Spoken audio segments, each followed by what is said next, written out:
Without further ado, and I want to have him back up in the near future. We've got him for 45 minutes now, and that is Brian Gerrish. Sir, thank you so much for coming on. Yeah, that's my pleasure. Thank you for inviting me. Again, I apologize for getting you on late. You got the floor. Break down how you learned about this, why you're involved, why you've been on some UK television speaking out against this. Go over what this common purpose is and how this nexus is in with the Stasi. Right, okay. Well, for your listeners that don't know me, I'm an ex-naval officer. I left the Navy as a lieutenant commander, set up in business. Eventually I became what I call comfortable, and I started to look at trying to help some of the local community, deprived areas, unemployment, general picture of decline. And together with some other people, we tried to set up a training course to give particularly younger people skills training and jobs. Initially everything went well, and then when we were supposed to apply for some grant funding, it was like a door was shut in our face. So all of the public bodies that we had been talking to suddenly stopped talking to us, whether it was the city council or development agencies or quangos or the local chamber of commerce. The contact all stopped, and it was just like a door shut. And we thought this was strange, but we just decided to press on with the project ourselves because we had support from local people, a lot of support. And then we, in a very short space of time, we started to be threatened. And initially it was suggestions that we should stop the project. And then when we didn't stop it, it became late-night knocks on the door, threats, death threats, arson attempts, and bricks through windows. We couldn't understand what was happening. And one evening I was asked to go and meet a man, and I did. And he said to me, "You're having problems?" And I said, "Yes." And he asked me, did I know what was causing it? And I said, "No." And he said to me, "I think it's common purpose." Now, I'd never heard of the organization, so I asked him to tell me more. He said he'd rather not, and that was a very strange answer from somebody who'd apparently asked to see me. But I realized that the man was very nervous, and I tried to get information from him, but he wouldn't tell me much more. So I eventually left. We did discuss some things about the city, Plymouth, where I live. But I came home and looked at a website for an organization called Common Purpose. And what I found was an organization which was talking about creating future leaders in society. All right, stay there. Stay there, sir. We have the same thing here. Back when I was a mainline conservative, I would try to build a veteran a house because they were going to tear it down.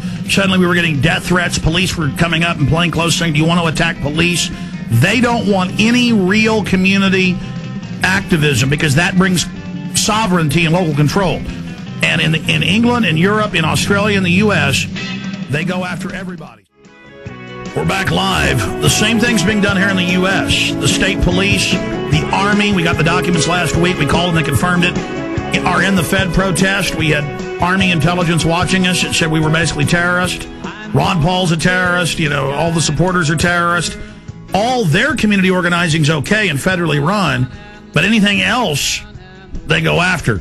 And that's what our guest is saying is going on with this common purpose. We're learning more about it. Steve Watson's written a story about it. They're clearly going into a Stasi society. Sir, please continue with what you were covering, Brian Gerrish.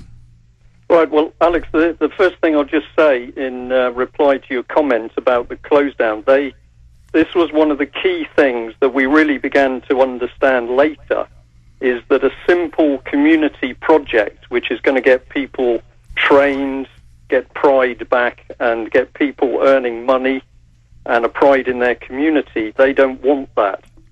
And that is the reason the project was closed down. I'm very sure that was the reason. They don't want people to be proud, to be well-fed and well-organized. But if I continue the story, once we discovered Common Purpose, particularly myself and another ex-military man started to research it in a professional way. And we were just amazed to find that an organisation we'd never heard of was everywhere in the city, in Plymouth, in the southwest of England. It was even in the Chamber of Commerce, which I was working with, and yet those people never declared themselves. It was in the police, it was in the local authority, it was in the government bodies, it was in the hospitals. And at that stage, the head teacher of every school in Plymouth was also common purpose trained. Now, when we were able to look at key documents, and that my colleague here was able to see documents where common purpose was talking about controlling a host city, if you could actually recruit and train a few key people in a city, those in positions of power, you could actually control the city. So if you had the chief executive of the local authority, if you had the planning officer, if you had the legal officer, if you had the head of police, in that way you could actually start to steer the policy. And then they bring in more of their people, and it literally takes over. That is absolutely it, because if I can try and just sum this up for people, if you imagine an Amway-type system, and I know that you know Amway, pyramid selling, but instead of pyramid selling, what you're doing is pyramid recruiting of people into this common purpose. And what they are doing is training them in a particular way to go and train others. Now, we are pretty sure that what they're doing is neuro-linguistic programming, but it means that once people are brought on board, they will select the ones who have the greatest influence and power, and they are the ones who they will then groom to control things. And by the way, it's admitted that Obama is doing all these little mind tricks in everything he does. Now, I've seen articles that Common Purpose is now involved in the 60,000 community spies that the government's called for. Well, that was something that came out in the press a few days ago, that 50,000, I will call them low-grade officials, were going to be used to report on people. And we're now starting to see people such as traffic wardens being given powers of arrest. And I can tell you that one of our strong supporters, who's a lovely lady from Germany, she's in her 80s, and she will tell us that every single step she sees happening in the UK at the moment, she saw happening as the Nazis came to power. She was bombed out in Hamburg, and she is literally pulling her hair out, saying, why can't people see that exactly the same system is establishing itself in the United Kingdom? Well, we have that in Austin. We have these federally controlled groups, and they're intelligence agencies, and they'll be at a restaurant, they'll just walk right over. The governor will walk right over when I'm at Loiva Leon in front of witnesses and say, you have a nice Thanksgiving, Alex. And then one time he was on the show and was, calling me names and things. The point is, they are very arrogant about this, and it's a good old boys club, and they've taken over. And you say 50,000. I saw the BBC report. They're recruiting 60,000 citizens. They have InfraGard here, 50,000 executives with secret shoot-to-kill orders. That's mainstream news. 26,000 preachers in the clergy response teams. We got their secret documents a year and a half later. Mainstream news confirmed it. That they are preparing us for martial law and to have their flocks go to FEMA camps, sir. Yes, I've seen your material and other people's material on this in the States. All right, stay there, stay there. A long segment. I know we've had a lot of breaks here. This is the time of the show when we have them. Long segment coming up. Stay there. Let's break this to folks. You can't make this type of stuff up. This is how societies are taken over by intelligence operations, and they use front charities and others to do it. We'll be right back with our guest. I haven't lived through Nazi Germany, but I've read probably, 60, 70 books on it. I haven't lived through Soviet Russia, but I've read dozens of books on it, including Alexander Solzhenitsyn's Gulag Archipelago. This is how they take over, and they admit that through community groups and organizations they're taking over. They don't want anybody to have any power in the community under COINTELPRO and FBI documents. Mainline churches that aren't part of the system, they spy on them. Mainline groups.